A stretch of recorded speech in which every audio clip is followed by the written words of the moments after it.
Navaditamastu ma vidvishavahaihi. Om Shanti, Shanti, Shanti. Om Bhadram Karnevi Shrudhyama Bhadram Pashyemakshapiryajatraha Sthirairangaini sushtumadam sasanuvihi Vyashema devahitayadayuhu Swasti na indro vruddhashavaha Swasti nः पूषा विश्ववेदाः स्वस्ति नस्तार्क्ष्यो अरिष्टनेमिः स्वस्ति नो बृहस्पतिर्दधातु ॐ शान्ति शान्ति शान्ति. So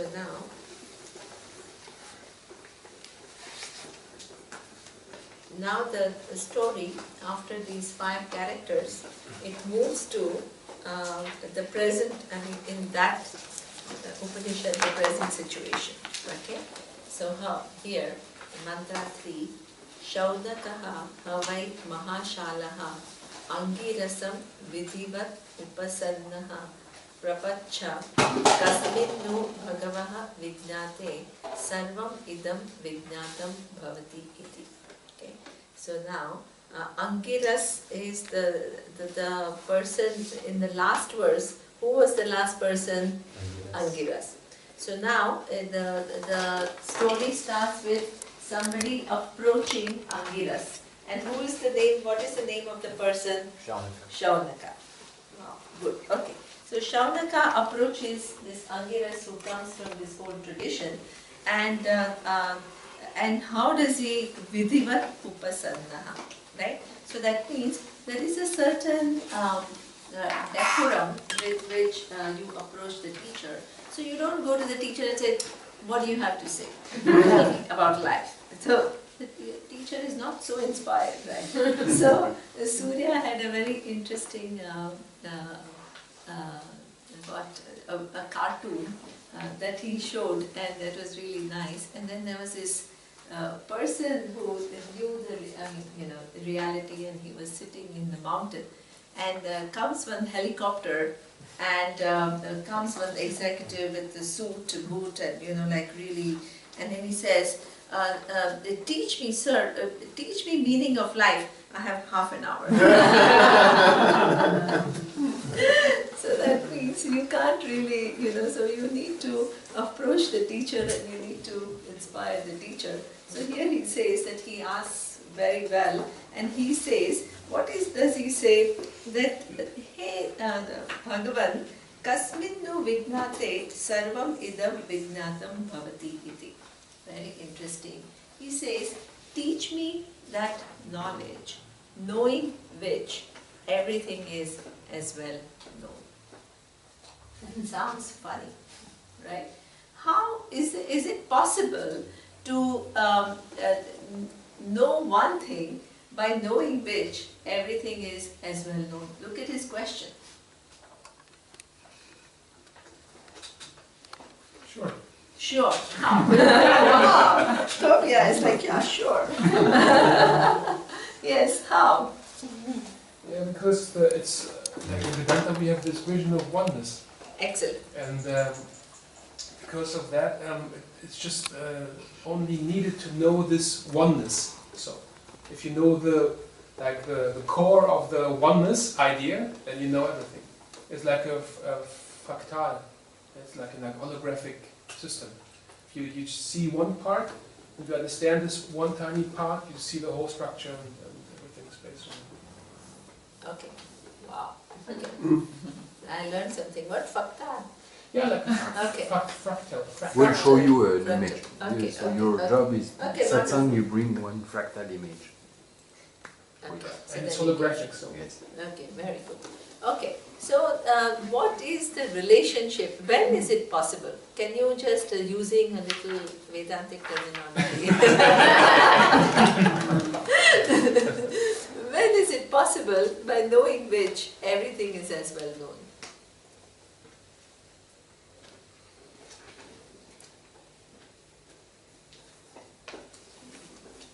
When? Where? What is the condition which needs to be met? You've done Chandogya Upanishad, you must have the answer. Everyone else to Okay, he wants to give everybody else a chance. Okay. Yeah, this is the famous clay and pot. If you understand that everything is clay, then you know everything. It doesn't matter which form it will take, you know it is clay. Excellent. Same thing for ornament. When there is one. Good. So, Carl remembers Chandogya Upanishad. So, Carl is saying, very good. So, because it's the same sentence, and first, what you do is, I want you to understand a few things.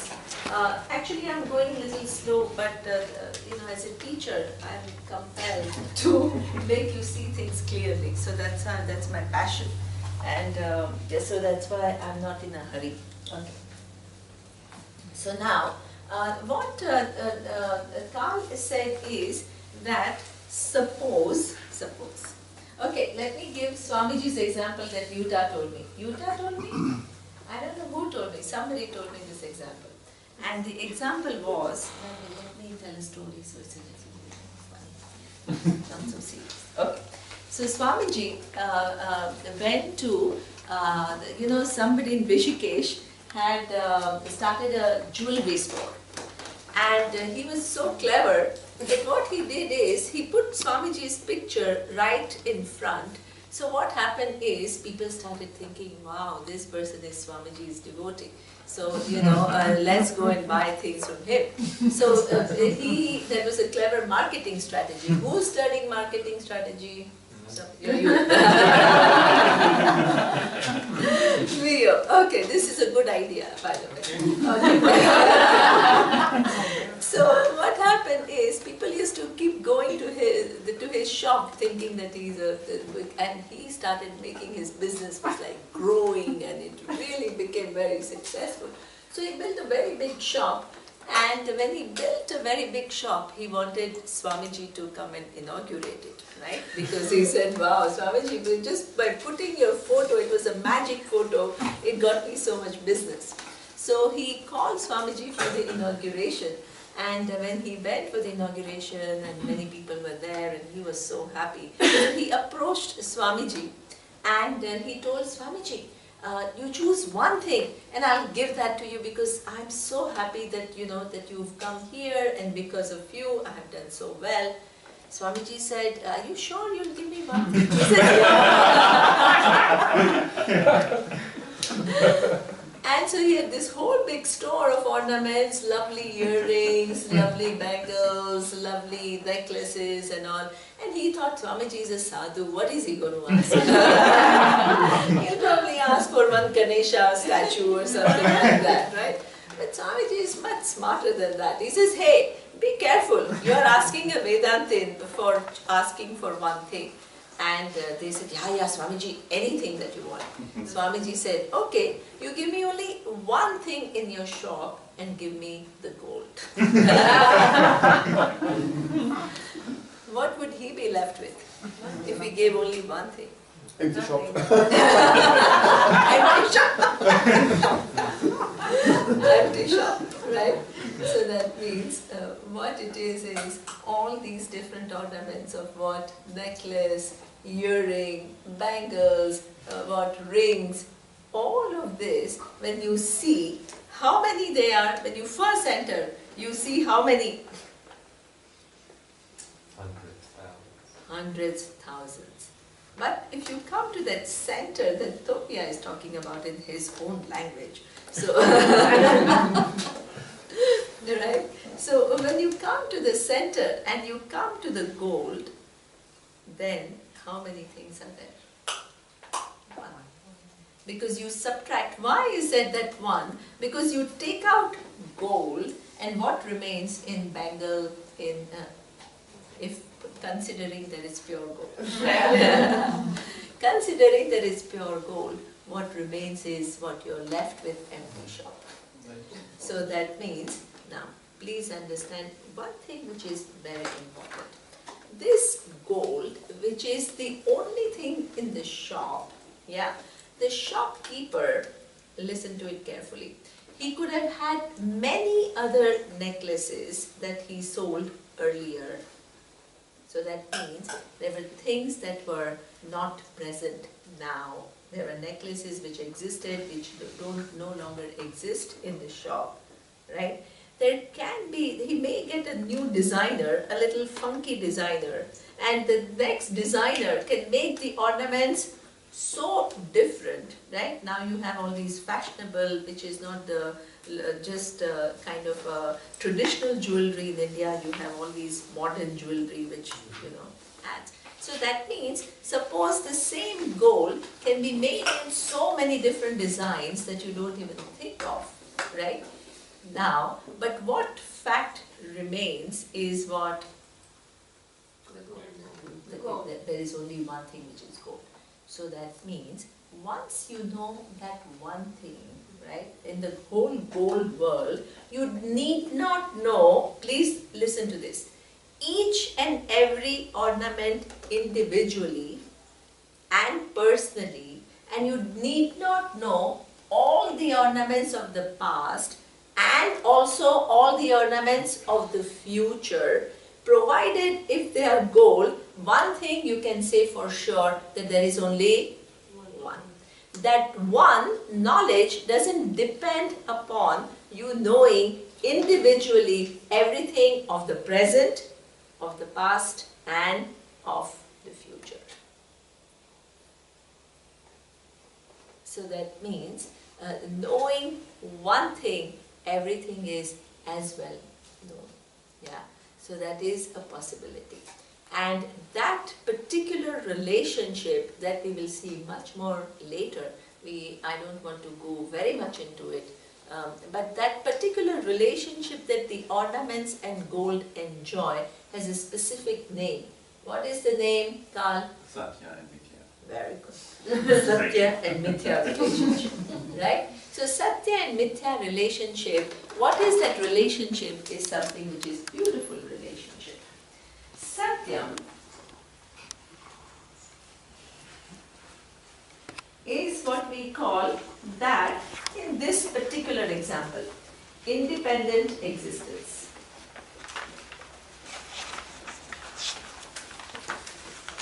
And Mithya, how is it defined? Which has a dependent existence. The dependent existence does not mean that it is false, that it is unreal, that it is illusionary. So please don't use the word mithya kind of loosely, right? If you say, oh, this mall is just a mithya, I say, oh, it's just a mithya, go past it. What will happen? Bomb. You will have this nice little bomb, and that is also mithya, by the way.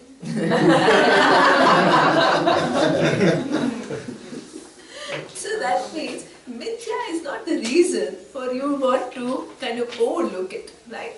So that means this is just a technical word. It makes you understand a certain relationship between two things, right? Knowing this relationship, suppose that dependent existence has, like in the case of ring and necklace and bangles and all, here if you count the form, which is has a dependent reality, how many you see is how many?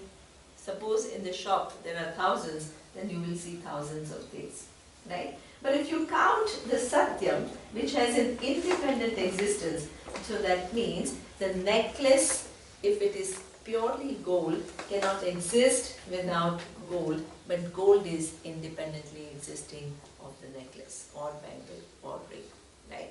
So therefore, when you count the independent existence, when you count the gold, you, in spite of seeing all of this, there is how many?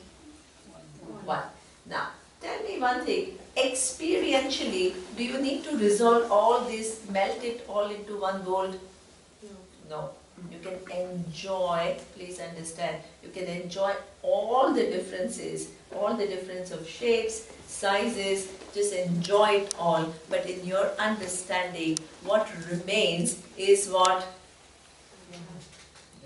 The vision of one is not lost with seeing different sizes, shapes and utilities. Do you understand that? You don't need to collapse this. You don't need to stop seeing this. You don't need to melt it all. It just right now, all that is here is one. Right? So that means, now, how does it, okay, I've given a gold example. How does it prove that in this world, knowing one thing, you know everything else? Does it have any correlation? Can I say because all that is here is gold in the ornament world, in this world, when we see so many, that it's only one? Can I use the example like that? Can I? No. You have to be very careful as to how we use example in Vedanta. Just because this is a relationship with reference to ornaments and gold, it doesn't automatically mean that is the relationship between the world and that one reality. It doesn't automatically mean that. What it does is, it creates a plausibility. Otherwise you say, how is it possible, right, that by knowing one thing, everything is known? This example facilitates the understanding that it is possible in a special case. Do you understand? But you still have to prove it with reference to the world. The example by itself doesn't prove anything. It only establishes possibility. So unfortunately, many times when people use these examples in Vedanta, what they do is, they just use this example as a proof, but what you need to know, this is the genius of Swamiji, you need to know that examples in Vedanta only establish possibility, they don't prove anything. You need to go back and prove how it is so with reference to the universe. You still need to do it. Okay? Now, when you do it with reference to the universe, what you can use, which is in this example, what we are trying to show, what is this example about? When there is a Satya-Mithya relationship, what does this example, what it is trying to tell us? It's not telling us that because ornaments are gold, therefore, what? The whole world, which has so many different names and forms, has one truth. It's not saying, there is no therefore logic. Do you understand? So that means, what is this example trying to show is that in the case of this relationship, what? Satya-Mithya relationship, then suppose everything else in the world is Mithya and there is one Satyam, then what? This would be true. So that means, in order for this to work, this example to work in real life, what is the condition which needs to be met? Exactly. Dependent and independent. If that condition is met, then you can extrapolate and you can say that what? This is also the case for the universe. Do you understand? What is the purpose of this example?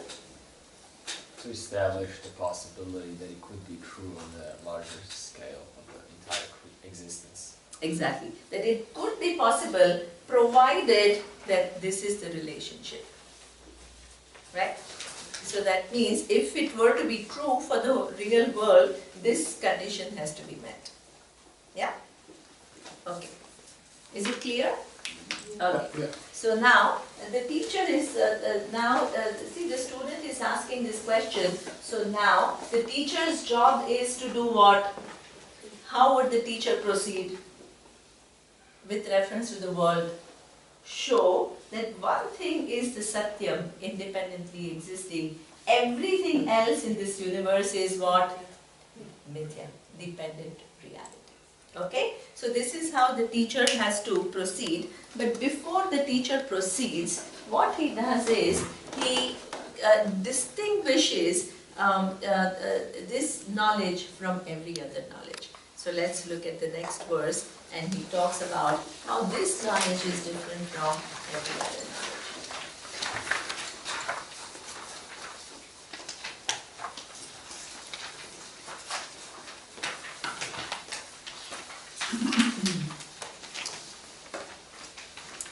Tasmai saha uvacha vedintye veditavye itiha sma.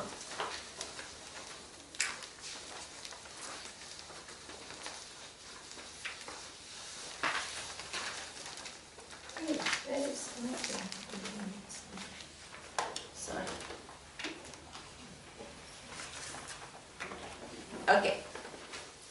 Asma yat Brahma vidaha vadanti para cha eva apara cha.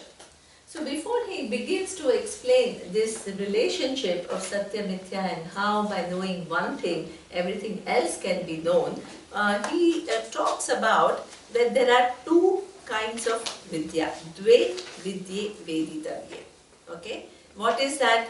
Para cha eva apara cha. So he divides, the teacher begins to answer this question, but he doesn't immediately start explaining what is Satyam and what is Mithya. What he starts doing is, he starts explaining that there are two different kinds of knowledge. One is called what? Apara, and the other one is para. Now,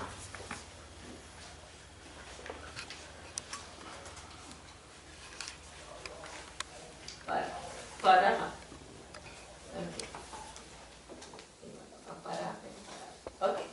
Now, first, in this category of apara, let's look at the knowledge that we can get through our own senses, collection of data from our senses, and the perception, which is called perception and perception-based inference.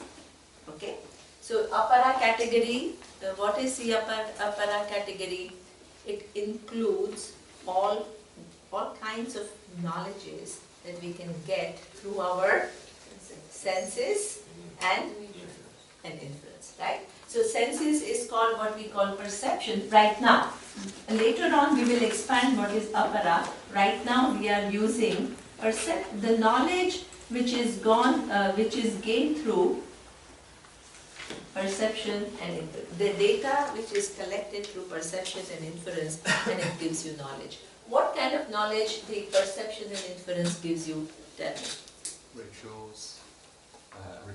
Perception and inference, not yet. Oh. Or direct and indirect. Direct knowledge and indirect knowledge. Yeah, but what kind of, like we use everything that we know. Object Knowledge of the word. Yeah, so what does it include? All the science. Excellent, right? So it includes all the sciences, right? All the data is collected through perception and inference. What else does it include? She's an economist, economics. Politics. The Politics, relationship between nations. exactly. Politics, all kinds of, this includes. Now, what is this para, what is this para knowledge by which the nature of I is known? So the first thing that you need to recognize is nature of I cannot be known through this normal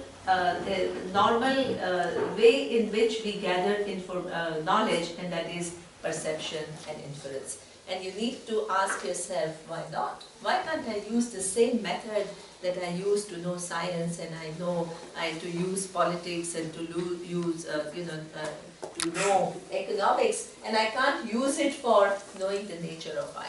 What is the difficulty? Why can't I use the same method? Because it's appearing to me, I'm seeing this object. Exactly. So that means the perception by definition is about things which I am able to see. For perception, what is required is your five senses. And your five senses are programmed in a way that they can see only the objects, right? So even if you do a very sophisticated inference, right? What is an inference? Suppose somebody tells you that this world is, how many years old, Surya? 13 billion? Yeah, more. Approximately 13. How did you get this information? Were you alive 13 billion years ago?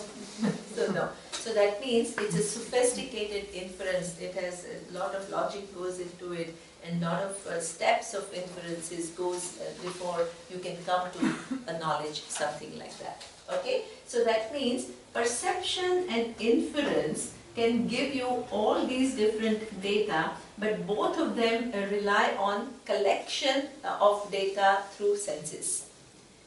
With the knowledge of I, the difficulty is of using this means of knowledge is that it is not available for perception. If I became available for perception, what would I be? It will become what? Object. Because it will become object, I can't use this method, and what I do need to do is use the words of either Gita or Upanishad, we will see a little bit later, which actually use which use different methodologies which make me see the true nature of I. Okay, now. In this particular verse, what we need to see is what are the characteristics of, general characteristics of apara and paravidya. You need to know this. What are the general characteristics of apara-vidya is that which cannot make you see the nature of I. That's first definition. And this one is able to make you understand the nature of I. Is it clear? But what are the other characteristics? Apara is anything worldly oriented. For example, sciences. Yeah, it's related to architecture. objects. Yeah, related to objects. If you were to relate it to objects, and this is nature of I. Okay, what else? Like changing and unchanging. Okay, great. So what does it mean? Okay, that's a very good. Changing and unchanging, I want to make it a little bit more specific. Here, the knowledge, please listen to it carefully. That this knowledge, when I study physics, do I get to know biology automatically? No. So the condition that you say, by knowing one thing, everything is not as well known. Here, by knowing physics, you only know what? Physics. Yeah, exactly. So that means, by knowing, yeah, actually, by knowing one thing, you don't know other things. Yeah, this is, whereas here, what, by knowing one thing, you know everything else because it enjoys Satya Mithya, Atma and Anatma enjoys Satya Mithya relationship. What is I and what is not I enjoys Satya Mithya relationship. Okay, here, this is possible. Now, here, what gets even trickier is that that very subject matter, suppose you say, I know only physics. And by knowing physics, I don't know biology, I don't know chemistry, I don't know economics, I only know this. But suppose I begin to ask you that even within physics, do you know everything? So even about things that you know, you only partially know it. You understand? So that means totally knowing anything in apara vidya is not possible. Right? So about the very thing that you know,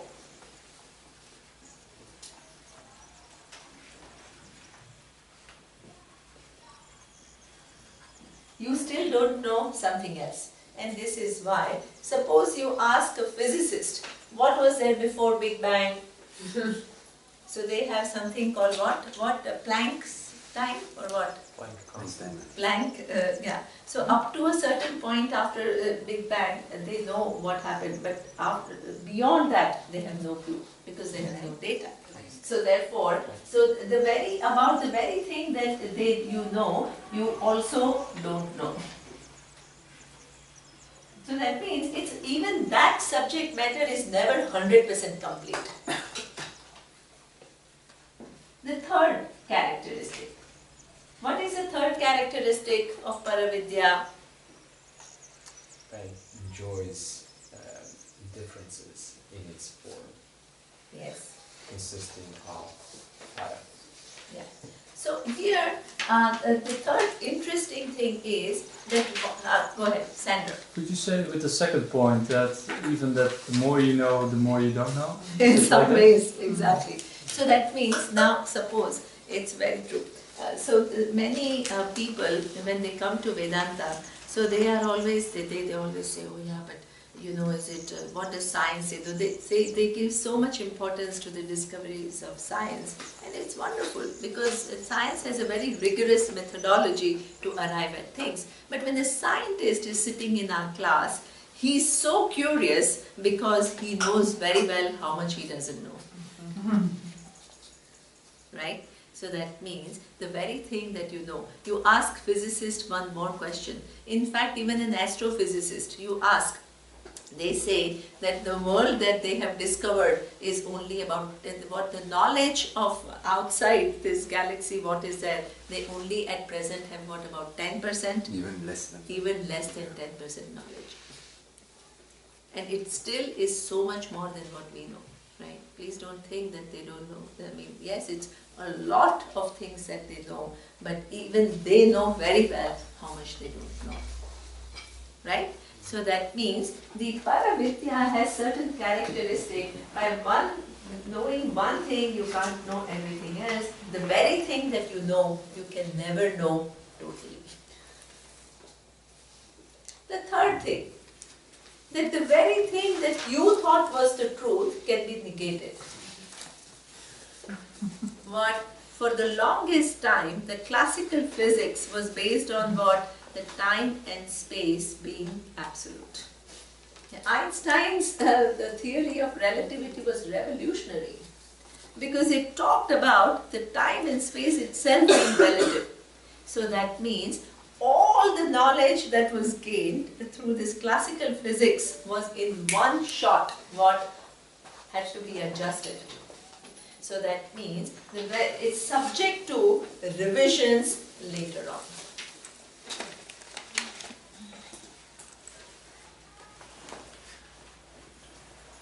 It can be totally negated. Okay? And then, and the final thing is, it doesn't solve your problem of what search for fulfillment in life. You can be a genius knowing about so many things and you still can be quite unfulfilled, right? It doesn't solve. Because it is related to objects, it cannot solve your fundamental problem of fulfillment. Now, if you look at Paravidya, what would be the characteristic? By knowing one thing, you know all. You know the whole.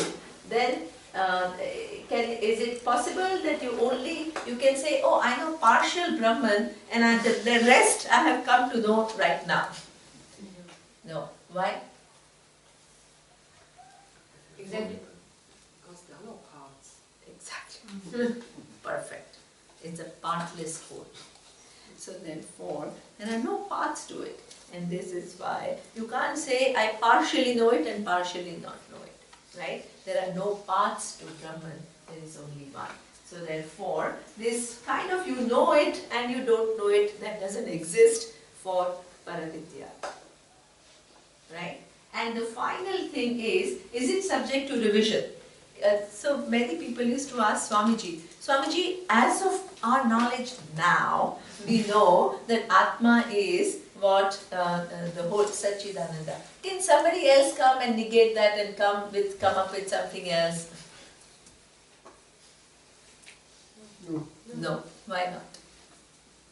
Because if it were to change, then who would be there to know about the previous conditions if that one witnessed also changed? So that means not only it's the whole, it's a non-changing whole.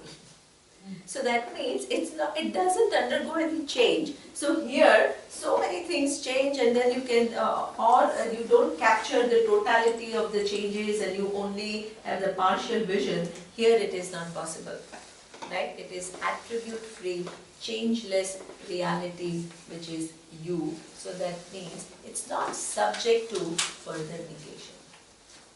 Yeah, and plus it leads to what? It solves your fundamental problem of non-fulfillment. So that means Paravidya and Aparavidya are two different things. Now, one thing, what does it imply? Few things. A lot of people, in their zeal to show that Vedas are very, very evolved, they say Vedas, they used to go and tell Swamiji, Vedas are very scientific. Is it true? No, No. Why not? because it's para. Excellent. So that means it falls into a different category altogether, right? This is apara, the science falls within apara, and this is another category altogether. So you can't say Veda is scientific. Yeah? Is it true? You can say what Veda says is logical, and the discoveries of science do not contradict what Vedanta says true. Fact. Do you understand? This is why you have to be extremely careful in Vedanta with words, otherwise you mix up huge ideas. Can you repeat this, please? The last thing, the Vedas are not science. Oh, sorry. Okay, somebody else, can you please repeat? Can you else? Yeah, because I said it, try. What was I explaining, the relationship between science and Vedanta? Yeah, science is based on experience, for example, knowledge that is changing, and Vedanta is based on logic. So, and it doesn't mean that science has to contradict logic, but you can't use the logic of science to understand the nature of I. It's two categories, you know. One is changing, the other is not changing at all. Two categories. And for example, if you study Vedanta, it's not possible to study Vedanta actually. It's not, you know, it's not that you can study it like philosophy or something like that. Yeah. So maybe somebody else. Can I put another question? It's because I was thinking the Vedas are words which are pointing to something, but can you not say the Vedas are, you know what I mean? Because So you see that the subject matter of the Veda is different. It's about nature of the mind. nature. So just think about it. When you say that Vedas are scientific, what are you giving more emphasis to? Science, right? Just think logically. I think the thing that you need the most in this class is not just sharp logic, right? Exactly. As Ute says, that when you say Veda is scientific, what you give more importance to is science. And where does science come in this category? Where does the data come? From perception and inference. And any data which comes from perception and inference is fraught with these limitations. But we can say that aparavidya is also logical. Excellent. So the logical is shared by the two categories. So that means, wonderful. So we can't say, that's what I said, what Vedas say cannot be contradicted by logic is a fact. But to say Veda is scientific is untrue. Do you understand? It changes the meaning. Don't say, so what? You say this and this, it's the same. It is world of difference. So what we say is what Vedas say, if this nature of I that Vedanta is talking about, if it were the truth, then logic cannot contradict it. Fact. Right? But to say that Vedas are scientific, it almost becomes science has the validity and what Veda is conforming to science. But anything which is science, if the data comes from perception and inference, and it is fraught with all these problems. Do you understand the difference between these two sentences? These are critical differences. Don't take it lightly. Because you change, you make Vedanta into Devanta.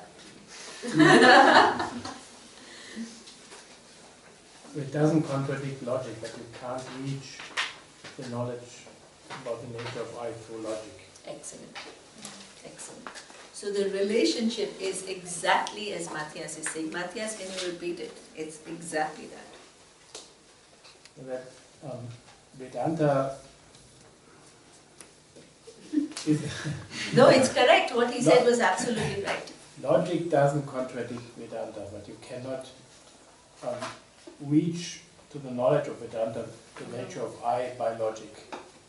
So it doesn't work. You can't work your way up. Excellent. Excellent. You can't just use the series of logic and work your way up to nature of I. You need Paravidya, you need the Vedas, you need the Upanishads who show you, and then they have different methodologies, as we saw. Right? So that means the relationship has to be clearly understood. While logic alone cannot arrive at what nature of I, what Vedas say about the nature of I, because it is the truth, it stands non-negated. What it means is logic cannot contradict it. Can you say the source is different then? The source is different. There's data, Exactly. the data, Yes. and there it's Yes. from another source. Exactly. So Paravidya, the source as of now is Veda. You can have other sources, right? Right now what we are studying is the Vedas. So Veda, and this is what we call Aparavidya, the knowledge which is gained through your perception and inference. Logic cannot contradict it. Yes. And logic can also not prove it. No. Exactly. Logic alone cannot prove it. If you just use logic, because the logic that we use is only in reference to data that we collect from outside world, and here the knowledge is about the nature of I. There is no data that you can collect from the world. Yeah. And the role of the teacher is also important. Yes. And for example, you can teach yourself, like basically everything in science if you have enough time for it. But in Vedanta, it's not like that. You need a teacher. You need a teacher. And it's super important because, for example, Schopenhauer, he had no proper teacher, but he read the Upanishad.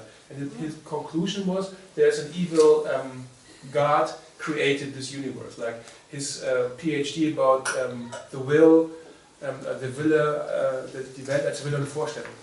For example, he read the Upanishads like partially, but he had no teacher. He had just used his own mind and his ignorance, and he came to the conclusion it's the only solution is it's an evil God who created this world. So therefore he was a pessimistic guy running around and blaming everybody. Like no friends, no relation, just a small dog. He was yeah, but I mean. Yeah, but that is it's amazing, right? So it's very good. So as is saying, because it's a very special knowledge, and it's a knowledge of the whole. So that means you need to have understood whole to make somebody else see it. Partial knowledge is not enough, really.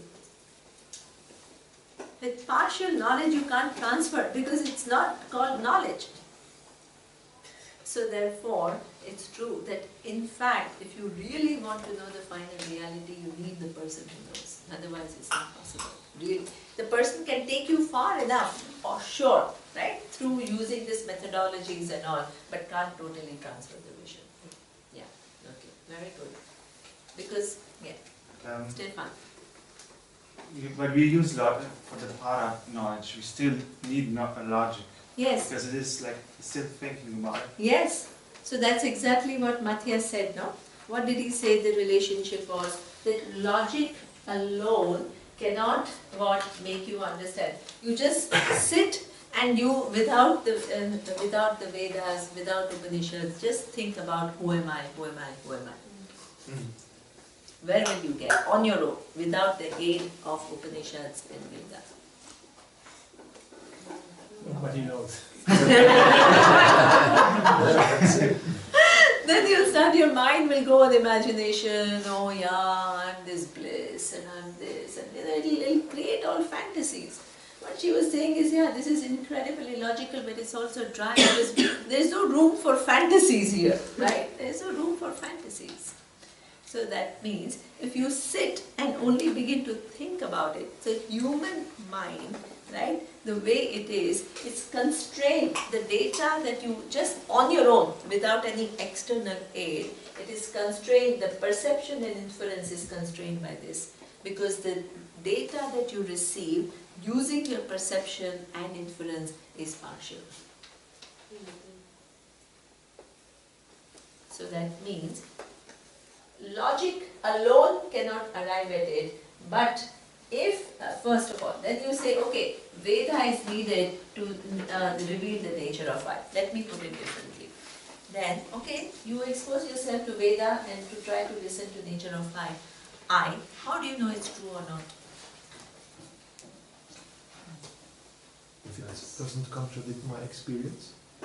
Experience and logic. And logic. So that means, sorry? Can you repeat this? Yeah. Go ahead, Christopher.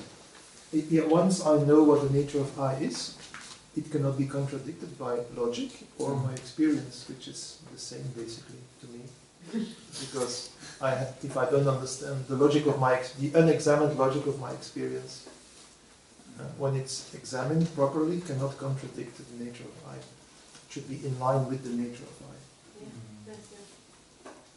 But I cannot reason my way to the nature of I. Yeah. Is it clear, Stefan, or not? Not quite, because Vedanta uses words which I have to understand. No? That's true. But these words, the knowledge as we saw, it, yes, you have to use logic. There is no, see, there is perception, there is inference. It's correct, right? You're using your ears, I'm using my speech. So we are using, right? But we are talking about the source of knowledge. We are not talking about the means that is used in order to communicate. That is obviously within perception, right? But we are talking about how did you first arrive at it. Do you understand? Do you see the difference? Can I try and give an example? Yes, please. I'm just thinking about it in terms of maths. Yes. And if you say 2 + 2 is 4, yes, and you know that, yes, without experience. Yes. So just if you had never seen any objects before, but then when you were given objects and then you tried to use the logic, but 2 + 2 wasn't 4, then it would be, yeah, you would then need to reassess everything. But if it matches, you go, okay, 2 + 2 is 4, that my experience is the same as the logic that I know before the experience, then it's like a complete knowledge. Is that?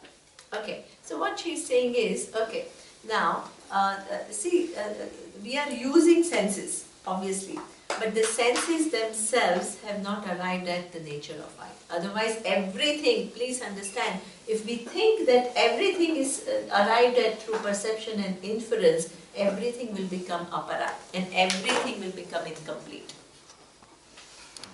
Because our data of the world has to be incomplete. We don't have, our senses are not capable of knowing the whole world. It's not possible. And secondly, the senses are only capable of knowing the objects and not the subject.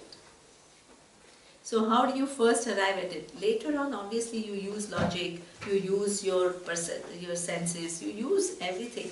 That's not the question. How do you arrive at it? How do you get to this nature of I? That is the question. Is it clear? Yeah. Okay, you have, Rudra, you have a question? I was thinking about the difference to this kind of knowledge, Yes. and the other side, what I have to believe, what I believe. Yeah. I also cannot logical deal with. Yes. So contradict this. What's the point of the difference between this and believing? Okay, great. So now Rudra is asking one more question, because this Paravidya, we have not said it, it's a belief. Which category did we put it? It gives you knowledge, right? What is the difference between knowledge and belief? A belief is, I believe that my mother's flying around in Jamaica. So that's my belief. And this knowledge is when I know something. I know that I'm here, so I know. It's not, my mother may be flying around, but she may not be flying around. So this is a belief. Yeah. So proof. Knowledge I cannot know be I'm here, contradicted. so this is, I know, I don't have to believe it. That's a knowledge. So knowledge cannot be contradicted? So knowledge, by definition, the knowledge, it then means that it cannot be contradicted, right? Whereas belief is something which is non-verifiable. You don't know whether it is true or not, right? It's the same like the point we talk about. For example, God. Yeah, but In right now, in a religion system, I have to believe that there is something like God. yeah. I cannot contradict, I cannot prove. So what's the difference to Veda? Oh, well, see, when Vedanta talks about the entity called Ishvara, it gives series of logic to show. First it shows what it is, and it gives series of logic to substantiate that why it is so. And if you can find a logic to contradict what Veda says is not valid. You may not agree with Veda and you don't want to engage with the Veda, but if you are totally honest and if you really engage, you actually have no logic to contradict what it says. It cannot contradict my experience in life. Yes. For me it's important, because if something contradicts my own experience, Yes. then I'm either ignorant of what is happening, I don't Yes. understand what's happening, but if the Vedanta tells me this is what's happening, then I can experience that it is this way. And then it's no longer a belief to me, then it's an experience. Okay. I don't know if that's correct, but that's how I see it. Okay. Anya, I don't see. Well, you can't talk about experience like that in Vedanta, really. No, exactly. No, but it cannot contradict my experience of life. I mean, I'm not saying the experience with the senses. See, unfortunately what happens is exactly, so what Vedanta, see, in fact if your experiences themselves were sufficient to give you the knowledge of I, then you would already know the nature of I. So that means neither your experiences are sufficient, nor your logic is sufficient. You need an extra independent means of knowledge to make you see yourself in a true light. But what it says is something which cannot be contradicted by logic, in order for it to be valid. And it also reconciles your experiences, as Christoph It is uses saying. it with the questions, I think. It uses the experiences. Yeah, it uses It the just uses experiences it to demonstrate. To get you somewhere. Demonstrate. Like how we use the example of gold and different ornaments. It's just a kind of, it doesn't prove anything, right? But it does use that experience to make you see the possibility that, yeah, by knowing one thing, everything can be known. You see what I mean? So can you explain the source is different, you said, between the two, and the source in Vedanta is the other Vedas? It's the Vedas. This is the source, which is Veda, Apara Vidya, right now, as of now. See, we will change it because the next verse will say something a little bit different. So this verse, we are talking about this Veda. Yeah, please, then I will change it, I will refine it even further. So this is why when you do the book, you have to be very careful as to what you are doing. Because if you are confused, you will confuse everyone else. So as of now, Anya, it is, yes, this is Veda and this is the knowledge that you gain through what? Perception and inference. See, go back to definitions, because if you don't, then you will imagine your own things, right? Apara is this and para is this. The definitions are very important. Apara is the knowledge that you gain through your what? Perception and inference. The data comes from your senses. Paravidya is from the Vedas, but only the portion of the Veda that we will see in the next verse, which reveals the nature of I, and what it is characteristic of is what? It gives the complete knowledge, it is not contradictable, it is not available for further revisions, it cannot be negated sometime in the future. This is the characteristic. Because it is about one reality, which is the whole, without any parts, which has no attributes, which doesn't change. So once you know it, you know it.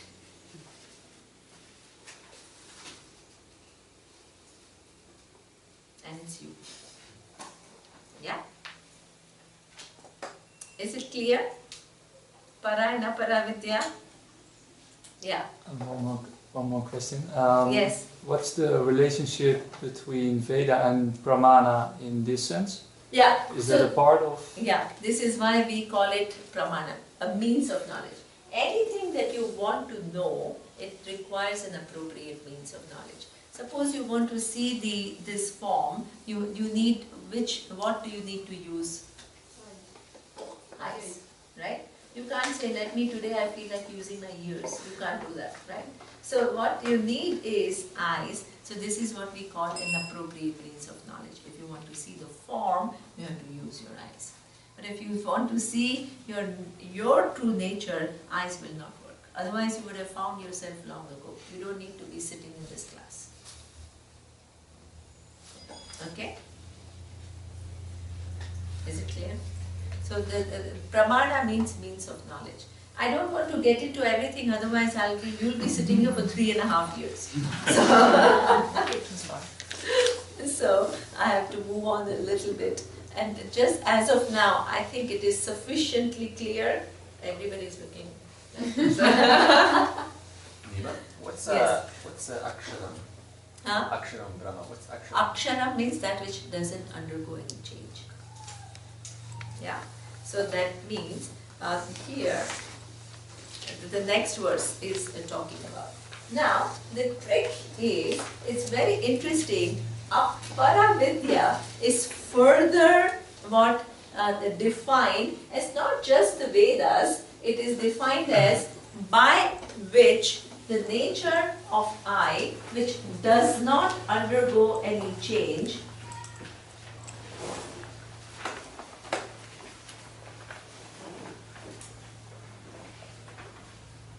is known, which is the whole. If you change this definition and say that Paravidya is that by which the nature of I is known, right? Which doesn't, Akshara means, which doesn't undergo any change, which does not decline, which doesn't change, right? So that is what the thing is, that is Paravidya. Then, let's look at the next verse. Tatra apara. Now, look at the magic. Rugvedaha, Yajurvedaha, Samavedaha, Atharvedaha. Even the 4 Vedas, so now, the Vedas have 2 parts. The first part is what we call what? Karma Kanda. And what does Karma Kanda give? Knowledge of rituals, which enables you to get different things. Can it be put in Paravidya? No.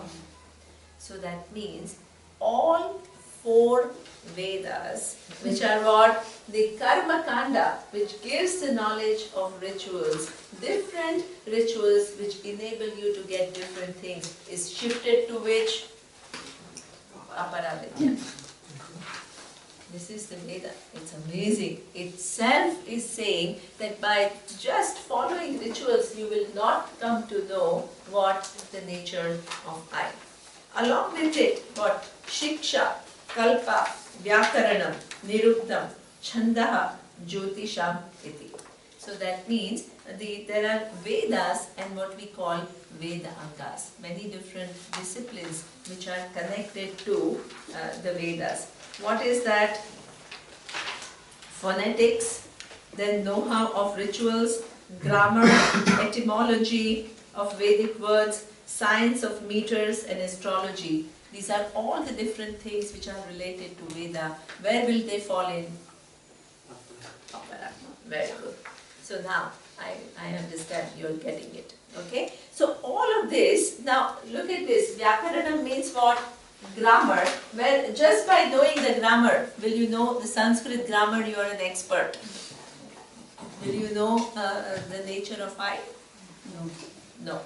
So that means that also falls in Apara. If you define Para, Yaya, by which Aksharam Brahma Gamyate, by which this non-changing reality about I is known, then everything else will fall into what?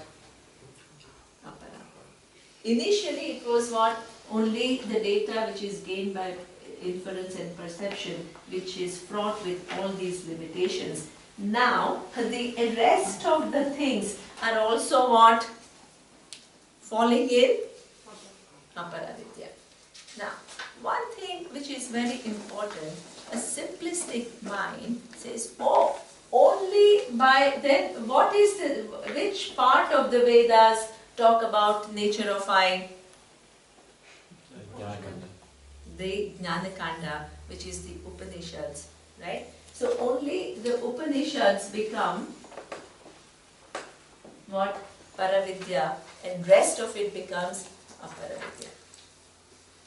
Now, one thing is very important to understand. When you say, I'm only interested in Upanishads, therefore I'm not interested in what? Grammar. Who? Because anyway it's not going to give me the nature of I.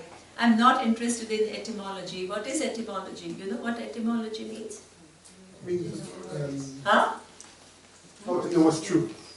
The origin of the meaning of the words. Where the words The are. meaning of the What do you words. think? How the words come Origin from. of the meaning of So what Oh, okay, you, yeah.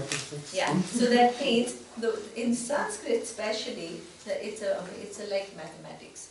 Any word that you see has what we call dhatu. Dhatu means the root, and then you add prefixes, suffixes, and you add declensions to make it into a word. So that means you can actually understand, right, which is the root. I think Latin is a little bit like that. If you study Latin, I think you understand the roots and then you understand the prefix. Is that how you study Latin? Is anybody studying Latin? Yes. Okay, so this is how. Right? So that means, suppose you understand the etymology of each of these words and you sit on your own, will you get the nature of I? No. No. So that means, what it means is, all of this, not only the perception and inference, but even the Veda, the Karma Kanda portion of the Veda, and the etymology, and grammar, and all the meters that Vedas follow, all of that, astrology, all of this also falls in what we call Aparavidya. So Dharma, Artha, Kama. The Artha, Dharma, and Kama, it all falls within Aparavidya. Alone that, right? Without the knowledge of I.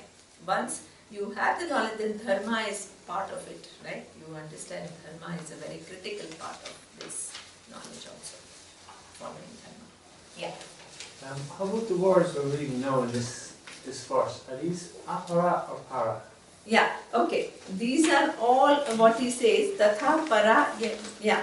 All these are apara, tatra apara. The first word which says tatra apara. So all these different words, what? Rigveda, Yajurveda, Samaveda, Atharvaveda, Shiksha, Kalpa, Vyakaranam, Niruktam, Chhandaha, Jyotisha. These are all what we call apara. And the verse itself, is that apara or para? Sorry? So the verse itself, so the text here was The text itself, there is a sandhi rule. So in fact it says tatra para. This is what it is written. This is combination of tatra apara. So he is saying there, right? Apara is all this. And what is para? Para yaya tat aksharam adhigamyate. As he says, by which this aksharam, the non-changing reality of I, is known. Is it clear? You mean the actual words? I mean, like the Upanishad itself, the words of the Upanishad, is that itself apara? Oh, I see what you mean. Okay, I see. That's a very interesting question. If wonderful. So that means that's where what Tobia is saying is very, very true. If you yourself read Upanishads and read the translation of each word and try to put together everything to come to the nature of I, will it happen? It will be like this philosopher that he was talking about. So that means when these words are used by a competent teacher to make you see a certain vision of yourself with a very sophisticated methodology which cannot be contradicted by reasoning, then alone it becomes what? Paravidya. That's a good point. The words on their own, they are capable of revealing the truth provided they are handled by the whole teaching tradition. This is why before this happened, what did the Upanishads show? That there is a whole tradition of teaching. And that tradition of teaching, then it talked about this person approaches the teacher and asks for this knowledge. You see, why is it important? What he's saying is very important. So the words gain their meaning by the teacher who knows how to handle those words. Just by themselves, otherwise you just translate each word, and nowadays Surya tells me that there is a very good program. You put and it translates everything.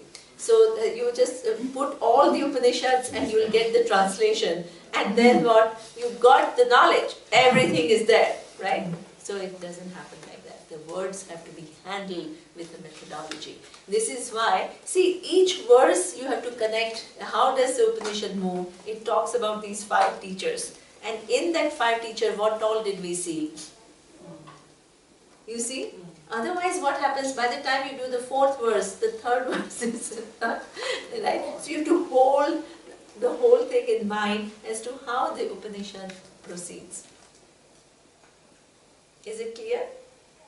See, another way to put it, you see, in India, the priests, they know very well all the words of the Veda. Yes. They will be able to recite the entire Veda, and it means like volumes and volumes. So they know the words, the priests. Okay?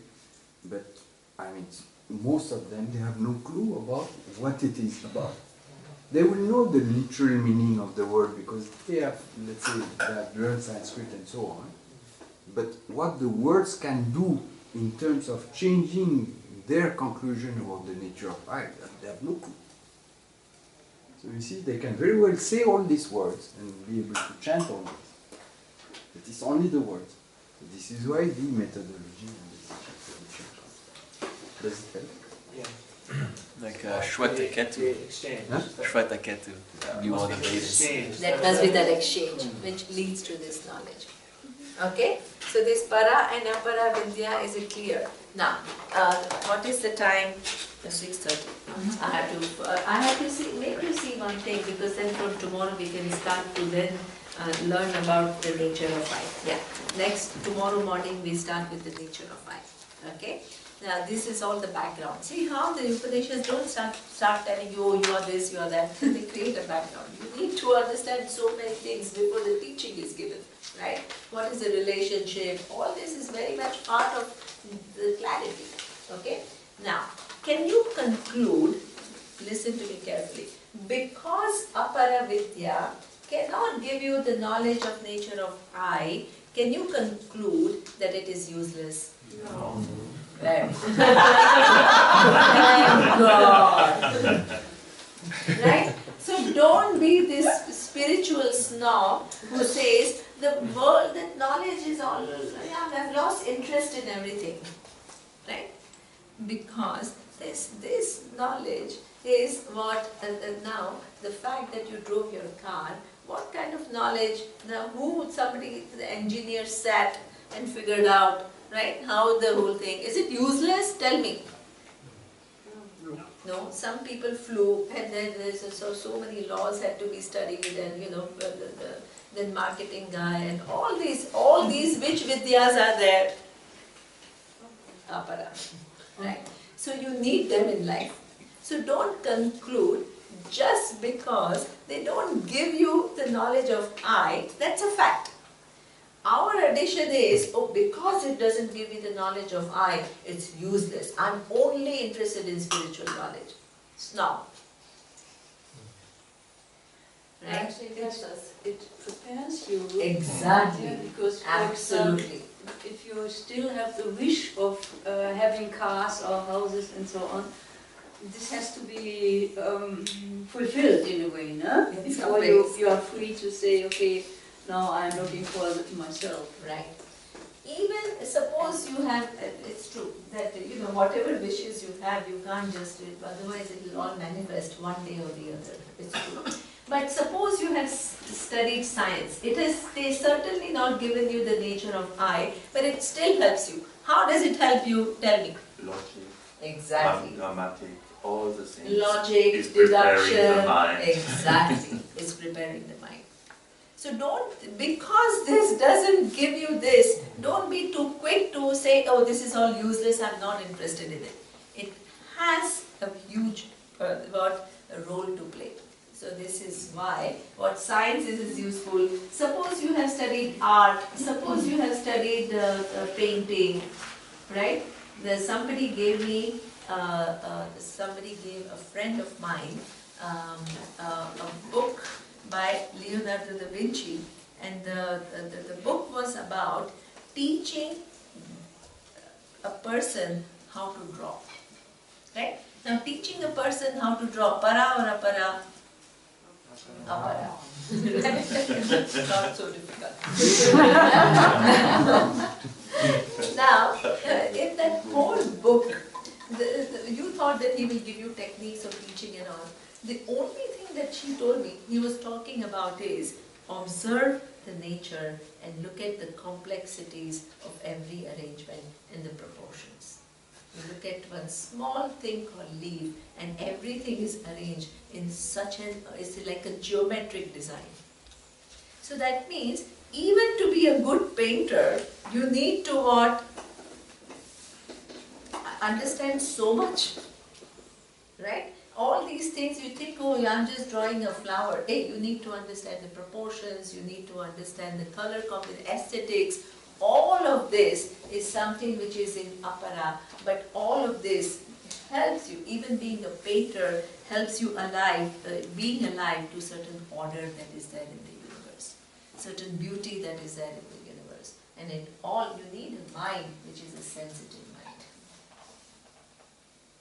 So therefore, this alone cannot give you, doesn't mean, please don't fall into, this is all useless. That makes you pseudo-spiritual. And as we heard this morning, self-growth is important. Yes. Self-growth is apara. Yeah, so self-growth, why is it apara? Because it doesn't give you the knowledge of your true nature. Excellent. But it prepares you. Excellent. So that means, what she's saying is, what we talked about, emotional maturity, the growth, included what? Emotional maturity. If you're emotionally mature person, does it automatically give you self-knowledge? No. So that's why it is apara. The growth also involves what? Following dharma. If you are following dharma, does it automatically lead to the knowledge of I? No. So therefore it becomes apara. Right. So that means all the growth part also actually belongs to apara. That's true. And therefore you can't say it is useless. This depreciating anything which does not lead to knowledge is not a good idea. And this is where also people say, oh, why should I study grammar? By becoming a grammar scholar, I am not going to know the nature of Atma. It's true. You are not going to know the nature of Atma, but it helps.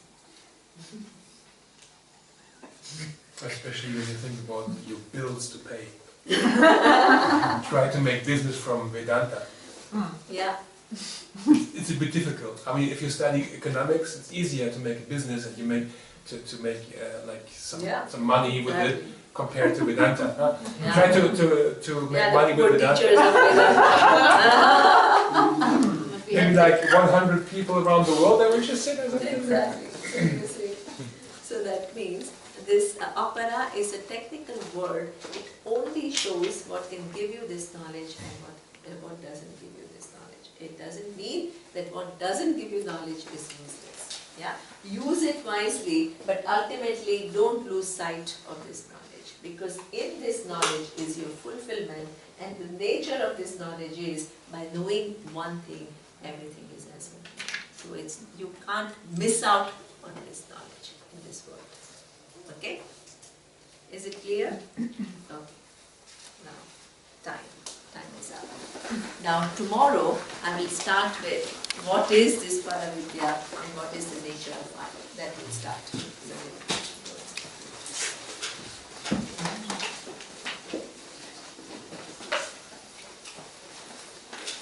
Om Purnamadav Purnamidam Purnat Purnamudachyate Purnasya Purnamadaya Purnameva Vashishyate